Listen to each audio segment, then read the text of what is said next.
Last video میں ہم نے یہ پڑھا تھا حضرت اسماعیل علیہ الصلوۃ والسلام، یہ ہم پڑھ چکے ہیں۔ آج ہم انشاءاللہ تعالیٰ اس کے بعد جو سبق ہے اس کو پڑھیں گے اور سمجھیں گے۔ جیسا کہ آپ کے سامنے یہ ہے نیت کا پھل، آج ہم اس کو پڑھیں گے اور سمجھیں گے۔ تو چلیے شروع کرتے ہیں۔ بسم اللہ الرحمن الرحیم۔ دیکھیے سب سے پہلے یہ دیکھیے یہ ہے نون، دوسرا ہے یہ، تیسرا ہے تے، یہ تین حرف مل کر بنا نیت۔ کاف الف یہ بن کر دو حرف مل کے بنا کا، نیت کا۔ پے ہے، اس کے آگے دو چشمے والا ہے لگا ہوا ہے تو یہ پے بن گیا پھا، اور یہ لام، پھا اور لام مل کے بنا پھل، نیت کا پھل۔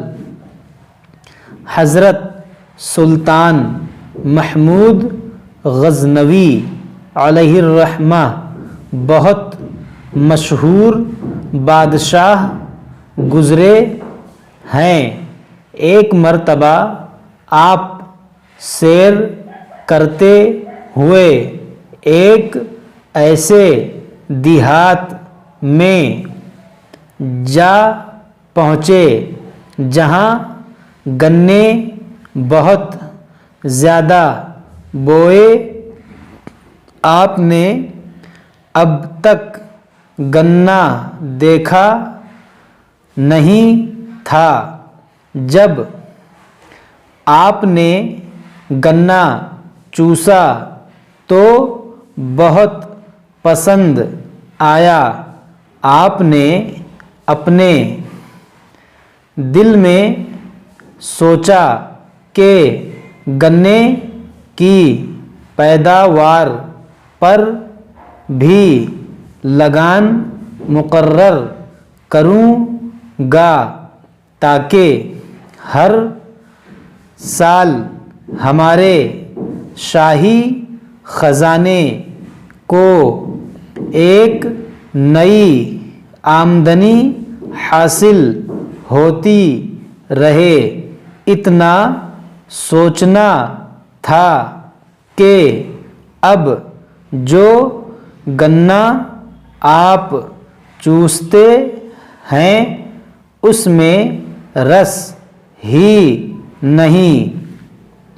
آپ نے کسانوں سے کہا کہ لوگوں کیا بات ہے کہ اچانک گنوں کے رس ہی ختم ہو گئے۔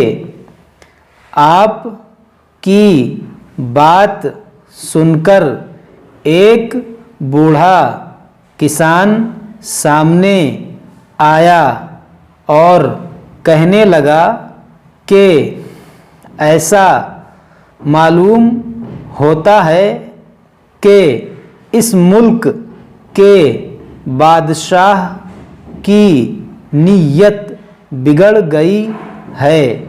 اس نے اپنی سلطنت میں کوئی ایسا قانون جاری کرنا چاہا ہے جس سے رعایا کو تکلیف ہو۔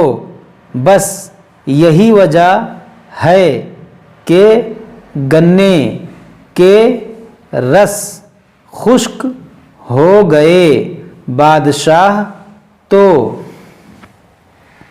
خود آپ ہی تھے اور آپ ہی نے گنے کی پیداوار پر لگان مقرر کرنے کا ارادہ کیا تھا۔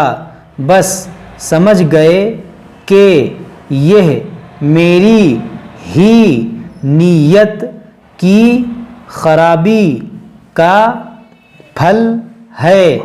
آپ نے فوراً دل میں توبہ کی اور ٹھان لیا کہ میں ہرگز لگان مقرر نہیں کروں گا۔ تو توبہ کرنا تھا کہ اب جو گنا چوستے ہیں وہ